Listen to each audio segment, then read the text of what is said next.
ធីបុណ្យឡើងសាលានិងពុទ្ធិពិសេសឆ្លងអធិយានពុទ្ធមង្គលខ្ញុំព្រះករណីអាត្មាភាពព្រមទាំងលោកអាចារ្យគណៈកម្មការរួមទាំងពុទ្ធបរិស័ទចំណុចជើងវត្តព្រៃកបាត់ទាំងមូល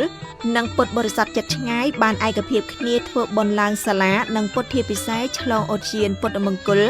ដាក់បានស្ថាបនាចាប់ជាស្ថាពរសូមនិមន្តនិងគោរពអញ្ជើញព្រះថេរានុថេរៈគ្រប់ព្រះអង្គនិងឯកឧត្តមលោកជំទាវលោកស្រីអ្នកនាងកញ្ញាភ្ញៀវកិត្តិយសពុទ្ធបរិស័ទ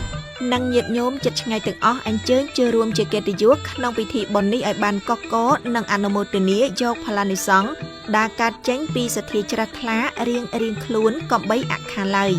កម្មវិធីបុណ្យថ្ងៃពុទ្ធ600ខែផល្គុនឆ្នាំរោងឆស័កពុទ្ធសករាជ2568ត្រូវនៅថ្ងៃទី19ខែមិនិនាឆ្នាំ2025វេលាមកបេរសៀលជួបជុំពុទ្ធបរិស័ទដង្ហែអដ្ឋិធាតុប្រតិសិនព្រះវិហារនៅឧទ្យានចំនួន3ជុំរួចតម្កល់នៅលើសាលាធម្មសភារួចប្រារព្ធពិធីក្រុងពាលីម៉ោង5ល្ងាចបដិសណ្ឋារកិច្ចភ្ញៀវកិត្តិយសនិងពិសាភោជនាហារវេលាម៉ោង6ពិធីពុទ្ធិពិសេសអដ្ឋិធាតុនៅលើសាលាធម្មសភារួចអារតនីធម្មកថាសម្ដែងធម្មទេសនាដោយព្រះធម្មផតវិទីគង់វណ្ណៈធម្មធរអនុគុណស្រុកព្រៃកបាស់និងជាចៅអធិការវត្តព្រៃលវាបន្ទាប់មកមានលខោនបាសាក់វងភីសកុនធីសម្ដែងជូនទេសនាកំសាន្តទល់ភ្លឺព្រឹកថ្ងៃប្រហ័ស700ខែផល្គុនឆ្នាំរោងឆស័កពុទ្ធសករាជ2568ត្រូវនឹងថ្ងៃទី20ខែមិនិនាឆ្នាំ2025វេលាម៉ោង7ព្រឹកប្រគេនជាគូព្រះសង្ឃវេលាម៉ោង9ព្រឹកនិមន្តព្រះសង្ឃគោចរបិណ្ឌបាតចំនួនជាង100ព្រះអង្គ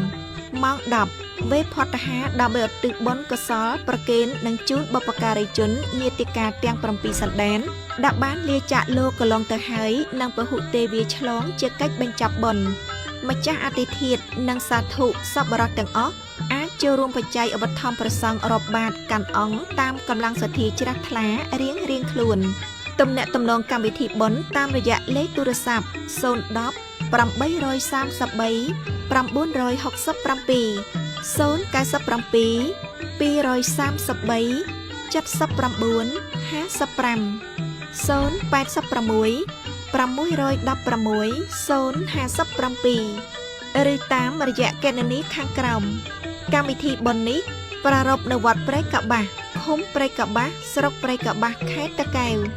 សូមអរព្រគុណនិងសូមអរគុណ